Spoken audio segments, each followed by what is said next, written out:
Hello student, good morning. पिछले दो video में यानी पिछले दो लेक्चर में हम लोग पैरेलल प्लेट कैपेसिटर का स्टडी कर रहे थे। पिछले दो वीडियो में हमने क्या किया, तो पैरेलल प्लेट कैपेसिटर का कैपेसिटी निकाले और आज भी हम लोग पैरेलल प्लेट कैपेसिटर का कैपेसिटी ही निकालेंगे।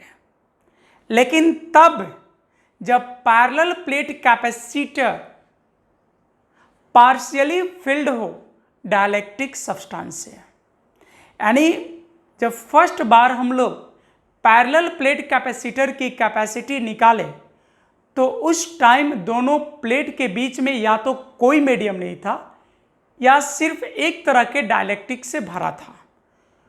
दूसरे लेक्चर यानी लेक्चर नंबर 5 में हम लोग पैरेलल प्लेट कैपेसिटर का कैपेसिटी तब निकाले जब वो कंपाउंड डाइलेक्ट्रिक सब्सटेंस से भरा था, कंपाउंड डाइलेक्ट्रिक से भरा था, यानी दोनों प्लेटों के बीच में एक से अधिक टाइप के डाइलेक्ट्रिक भरे थे। और आज हम लोग तब पैरेलल प्लेट कैपेसिटर की कैपेसिटी निकालेंगे जब दोनों प्लेट के बीच में डाइलेक्ट्रिक होगा लेकिन वो पार्शियली होगा। ठीक है, आइए फिगर से क्लियर करते हैं। यानी आज का टॉपिक है capacity of parallel plate capacitor if plates are partially filled by dielectric. तो सपोज दैट हमने यहां पे एक प्लेट्स बना लिया, पैरेलल प्लेट्स। कैसे प्लेट्स बना रहे हैं? Parallel plates. ठीक है, ये पैरेलल प्लेट्स बना रहे हैं।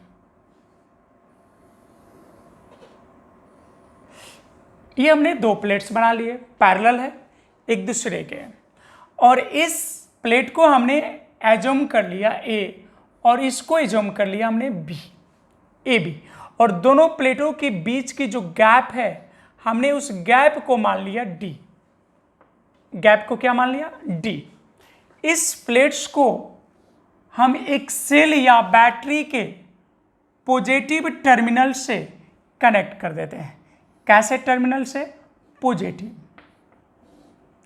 और इस एंड को निगेटिव टर्मिनल से कनेक्ट कर देते हैं। ठीक है, ये जो टर्मिनल है ये पॉजिटिव है और ये निगेटिव है। तो चूंकि प्लेट ए जो है पॉजिटिव टर्मिनल से कनेक्टेड है तो इस पे जो चार्ज बनेंगे वो पॉजिटिव चार्ज बनेंगे। इस प्लेट पे यानी प्लेट ए पर कैसे चार्ज क्रिएट होंगे? पॉजिटिव। और प्लेट बी पे कैसे चार्ज जनरेट होंगे? निगेटिव। तो इसके सरफेस चार्ज डेंसिटी को हमने प्लस सिग्मा मान लिया और इसके चार्ज डेंसिटी को माइनस सिग्मा। तो सबसे पहले हम इनके बारे में लिखते हैं, जितना भी फिगर है इसको अभी डिफाइन कर लेते हैं। तो सबसे पहले हम लिखेंगे let us A and B are two parallel metallic plates. Two metallic plates, and distance between both plates are small d। और दोनों प्लेट की बीच की दूरी कितनी है? d है। कोई प्रॉब्लम है? इसके रिस्पेक्टिव चार्ज डेंसिटी कितनी है? Plus sigma and minus sigma. And respective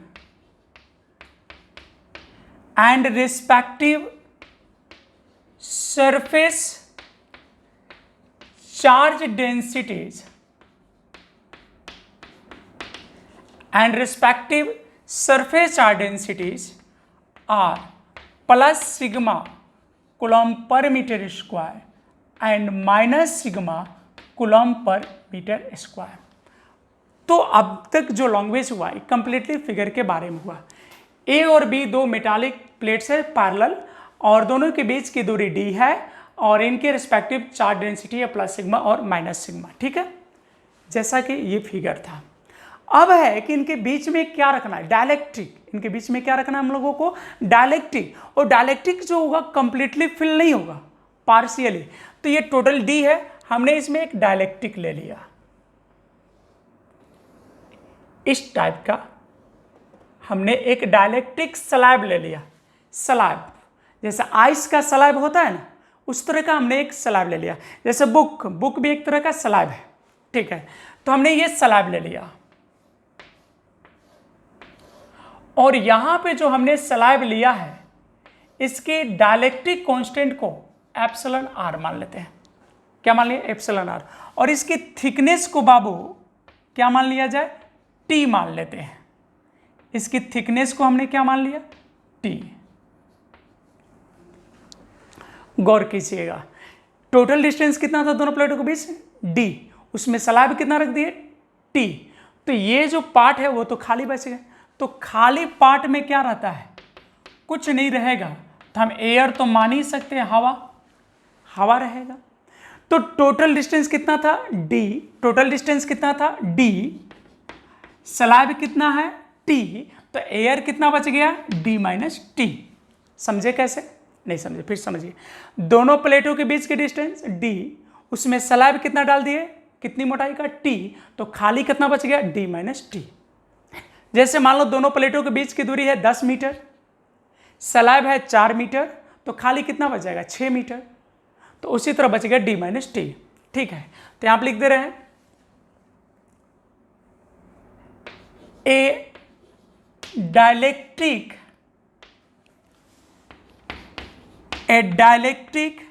slab, a dielectric slab is filled between the both plates, between the both plates whose dielectric constant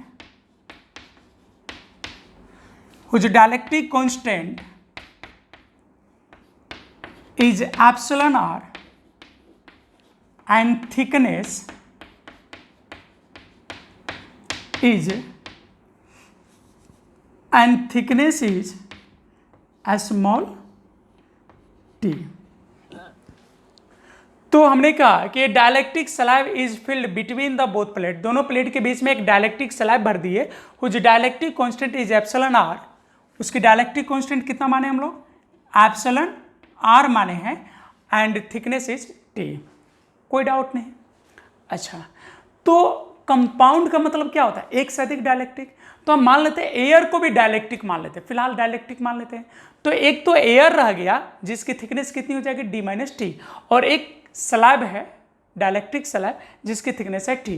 तो दो मीडियम का कंपाउंड तो मान ही सकते हैं, दो डायलेक्ट्रिक का ये क्या हो गया, एक तरह का कंपाउंड हो गया। ये दो डायलेक्ट्रिक वाला हो गया, यानी एक तरह का इसमें कंपाउंड डायलेक्ट्रिक है। तो कंपाउंड डायलेक्ट्रिक के लिए कैपेसिटी क्या होता है, now capacity of parallel plate capacitor. Now capacity of parallel plate capacitor with compound dielectric,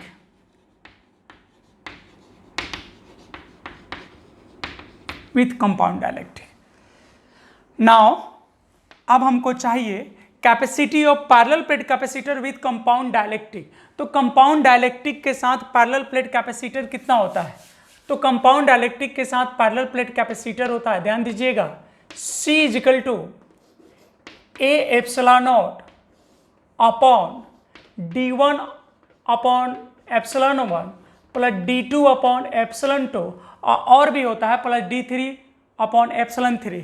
but हम लोग उधर नहीं जाएंगे क्योंकि हमको कितने मीडियम के लिए चाहिए, दो मीडियम के लिए। अब फर्स्ट मीडियम के थिकनेस को हमने माना है d1 और सेकेंड मीडियम के थिकनेस को माना है d2। फर्स्ट मीडियम के डायलेक्ट्रिक कांस्टेंट को हमने एप्सिलॉन 1 माना है, और सेकेंड डायलेक्ट्रिक के डायलेक्ट्रिक कांस्टेंट को एप्सिलॉन 2 माने हैं। तो तो किसी को मान सकते हैं, फर्स्ट स्लैब को भी मान सकते हैं, फर्स्ट एयर को भी मान सकते हैं। तो चूंकि प्लेट से ए से पहले बगल में कौन है, एयर, तो हम एयर को ही मान लेते हैं। ऐसा कोई देखो, चूंकि यहाँ पे एडिशन सिंबल है तो आप वन स्लैब को मानो या एयर को मानो, कोई रिजल्ट में परिवर्तन नहीं होगा, इसलिए घबराने की जरूरत नहीं है। तो हम मान लेते हैं D1 एयर को ही मान लेते हैं। तो इसकी थिकनेस कितनी हो जाएगी, D-T होगी। अगर हम एयर को ही मान ले फर्स्ट तो इसकी थिकनेस हो जाएगी ना D-T। एयर को मान लिए, एयर लिखे उधर, ठीक है। यहां क्या लिखे हैं, एयर, कमेंट बॉक्स में पूछिएगा मत, इधर नहीं दिख रहा है, लेकिन यहां पे क्या लिखे, एयर, AIR। अब D1 मान लिए, ε1 कितना हो जाएगा एयर के लिए, 1, ठीक है। इसके लिए D2 कितना हो जाएगा, तो D2 स्लैब को मानेंगे, तो इसकी कितनी थिकनेस है, T, एंड ε2 कितना हो जाएगा, εr। देन εr ले लिए, दिख रहा है, नहीं दिख रहा है, देखो तो, ठीक है, εr ले लिए। तो अब यहां पे वैल्यू रख दे रहे सभी को, टोटल वैल्यू को रख दे रहे ये दोनों को। तो C इजिकल टू क्या फॉर्मूला हो जाएगा, A∈0 अपॉन D1, तो D1 का वैल्यू कितना है, D-T अपॉन ε1, तो ε1 1 है तो लिखना जरूरी नहीं है। अब प्लस क्या हो जाएगा, D2, तो D2 कितना है, T अपॉन ε2 का मान कितना है, εr।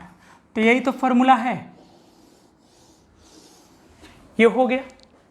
अब हम चाहे तो देखो इसमें और इसमें, ये तो जो दोनों टर्म है, यहां पर अब 3 टर्म हो गए, 1 2 3, तो जो 2 और 3 है इन दोनों में T है, ध्यान दीजिए 2 और 3 जो है इस दोनों में क्या है, T है। तो T को हम कॉमन करते हैं और फिलहाल इधर कुछ मिटा देते हैं, कोई प्रॉब्लम तो नहीं है आपको, एक एक बात बोला गया और लिखा गया है। तो चलिए देखते हैं, इसको हम क्लियर कर लेते हैं।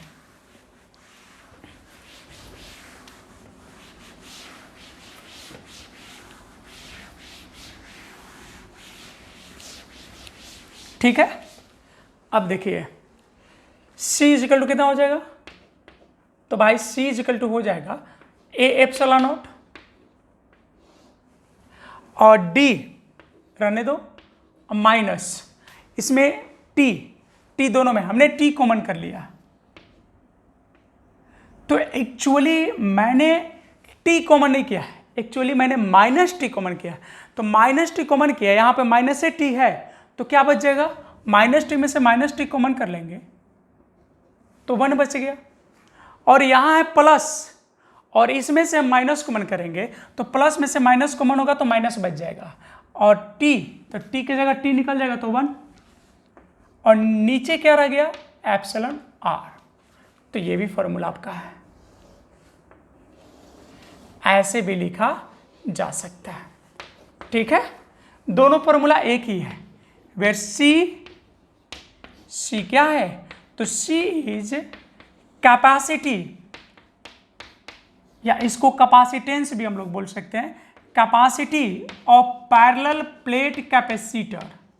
ये PPC का मतलब है पैरेलल प्लेट कैपेसिटर, ठीक है। If plates are partially filled, if plates are partially filled by dielectric, partially filled by dielectric, और ये जाके अब आपका कंप्लीट हो गया पैरेलल प्लेट कैपेसिटर। बहुत ही अच्छा थ्योरी था और इंपॉर्टेंट थ्योरी था पैरेलल प्लेट कैपेसिटर। अब यहां से हम क्या करेंगे कि अगले वीडियो में, आज इसमें इतना ही रहेगा, अगले वीडियो में यानी अगले लेक्चर में हम लोग पैरेलल प्लेट कैपेसिटर से रिलेटेड न्यूमेरिकल्स करेंगे। सो ये आपकी जिम्मेवारी है कि आप जो भी वर्क किया गया है उसको कवर करें, उसको देखकर याद करें, नोट करें, और फॉर्मूले को अच्छे तरह से याद कर लीजिए।